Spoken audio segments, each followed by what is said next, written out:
Tech Shorts, and this is how to make a text style. So if you want an individual text style for, say, the teacher's names or for the class or for anything that you want to use, you can simply come up to Plan, Fonts. Here you will see the fonts. Next to it is Styles. Click on Styles. Come over here to the right and click Add Style. You can give this style a name, say Teacher Names. The category could be Headline. Down here you can select the font. There will be a preview of the font right here. Once you have picked the font that you want, you come over here and pick the default font size. Then you come over here and click the font attributes. Some of these fonts will have stuff like regular italic, bold italic.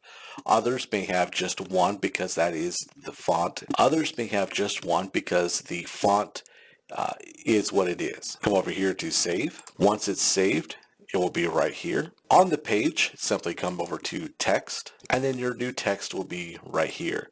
Just click and hold, and you can put it on the page. And this is how to create a style. Thank you for watching.